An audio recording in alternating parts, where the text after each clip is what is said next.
Bharatiya Janata party और नरेंद्र मोदी जी की सरकार संविधान से इंडिया शब्द हटाना चाहती है। और इसकी शुरुआत किसी छोटे व्यक्ति ने नहीं की। इसकी शुरुआत की आरएसएस के प्रमुख मोहन भागवत जी ने। मोहन भागवत जी ने कहा कि इंडिया शब्द हटा देना चाहिए और हम अब सिर्फ भारत का इस्तेमाल करेंगे। उसके बाद मोदी सरकार की ओर से यह खबर प्रायोजित की जा रही है कि संविधान से ही इंडिया शब्द गायब कर दिया जाएगा। मैं नरेंद्र मोदी जी को, आरएसएस के लोगों को, भारतीय जनता पार्टी के लोगों को यह कहना चाहता हूं, बाबा साहब डॉक्टर भीमराव अंबेडकर से इतनी नफरत क्यों करते हो? बाबा साहब डॉक्टर भीमराव अंबेडकर के प्रति इतनी नफरत तुम्हारे मन में क्यों है? एक कुंठा है आरएसएस में, एक कुंठा है बीजेपी में कि उनसे जुड़ा हुआ कोई व्यक्ति इस देश के लिए कोई किताब नहीं लिख पाया, कोई मार्गदर्शन नहीं दे पाया, हमेशा नफरत फैलाने का काम किया। लेकिन वंचित समाज से उठकर बाबा साहब डॉक्टर भीमराव अंबेडकर ने देश का संविधान लिख दिया। इस बात की कुंठा आरएसएस के मन में है, बीजेपी के मन में है, और यह कुंठा उनको सताती रहती है। वो परेशान रहते हैं इस बात से कि कैसे बाबा साहब को अपमानित किया जाए, कैसे उनके सम्मान को कम किया जाए, कैसे उनके द्वारा लिखे गए संविधान को बदला जाए। और अब तो उन्होंने हद कर दी। पहला, संविधान की पहली धारा पढ़िए आप, आर्टिकल 1 कॉन्स्टिट्यूशन ऑफ इंडिया। बाबा साहब डॉक्टर भीमराव अंबेडकर के द्वारा लिखे गए संविधान की पहली धारा पढ़िए। इसमें लिखा हुआ है, India that is Bharat shall be union of states. यह लिखा हुआ है, यह लिखा हुआ है।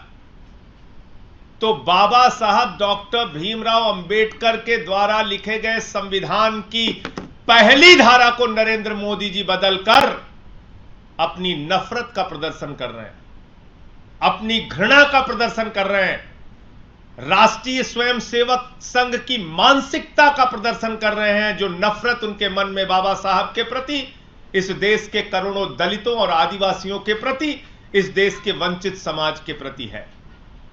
और इसलिए मैं आरएसएस, बीजेपी और नरेंद्र मोदी जी को आगाह करना चाहता हूं, ऐसी साहस और ऐसी हिम्मत मत कीजिएगा बाबा साहब के संविधान को बदलने की, भारत के संविधान को बदलने की, उनके द्वारा लिखी गई पहली धारा को बदलने की कोशिश मत कीजिएगा।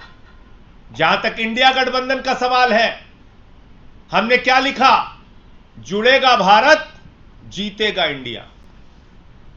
इसके बाद से इतना परेशान है मोदी जी, इतना घबराए हुए हैं, इतनी घबराहट उनको सता रही है दिन रात, कि वो कह रहे हैं कि हम बाबा साहब का भी अपमान करेंगे और इंडिया शब्द ही संविधान से हटा देंगे। और ये बात अपने आप में कितनी खतरनाक है।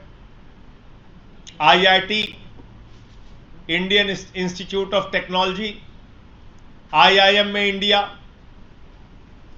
इसरो में इंडिया, एम्स में इंडिया, कहां कहां से इंडिया हटाओगे? और मैं तो सोच रहा हूं कि भारत की सरकार, नरेंद्र मोदी जी, इस देश को पर तीसरी नोटबंदी लागू कर देगी। क्योंकि मैंने ये नोट देखी, ये 100 रुपए की नोट, इसमें क्या लिखा हुआ है? Reserve bank of India. इसमें लिखा हुआ है रिजर्व बैंक ऑफ इंडिया। अब इसमें अगर लिख दिया जाएगा रिजर्व बैंक ऑफ भारत, तो नोट तो चलेगी नहीं। तो पूरे देश में नोटबंदी लागू करने जा रहे हैं Modi ji. Reserve bank of India के नीचे क्या लिखा हुआ है?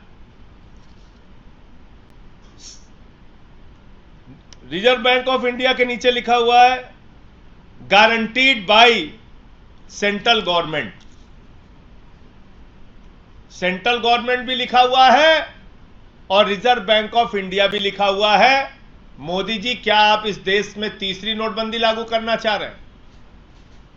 जो लोग अपने घरों में पैसा लेके, जिनके पास पैसा है 100 की, 500 की, 200 की नोट है, वो लाइन में फिर खड़े होंगे पूरा देश, क्योंकि आप इस नोट से भी इंडिया हटा देंगे। पहले कहेंगे सब लोग नोट जमा करो। ये कैसी मानसिकता है आपकी? क्या करना चाहते हैं? आपसे कुछ होता तो है नहीं। 2 करोड़ रोजगार देना है नौजवानों को, नहीं होता आपसे। किसानों का फसल का दाम दोगुना करना है, नहीं होता आपसे। महंगाई कम करनी है, डीजल का, पेट्रोल का, सरसों के तेल का, गैस के सिलेंडर का, किडनी का, कैंसर का, टीवी की, हार्ट की दवा का, सबका दाम बढ़ाते जाते हो। कहा था 2022 15 अगस्त तक सबको पक्का मकान दे दोगे, वो भी नहीं होता। 15 लाख हर खाते में दे दोगे, वो भी नहीं होता आपसे। तो आपसे कोई काम तो इस देश के लिए होता नहीं। देश की भलाई आपको करनी नहीं, बस मणिपुर में दंगा हो जाए डबल इंजन की सरकार में, दिल्ली में दंगा हो जाए, मेवात में दंगा हो जाए, कैसे देश के अंदर नफरत फैले, इस बात की चिंता सताती रहती है आपको। तो इसलिए यह जो एक कोशिश है, एक नापाक इरादा जो मोदी सरकार का है, इसका हम लोग विरोध करेंगे। और बाबा साहब डॉक्टर भीमराव अंबेडकर जी का अपमान, भारत के संविधान का अपमान, इस देश की जनता, इस देश के करोड़ों दलित, आदिवासी, वंचित समाज के लोग और जिनकी आस्था बाबा साहब में है, वो कतई इस बात को बर्दाश्त नहीं करेंगे।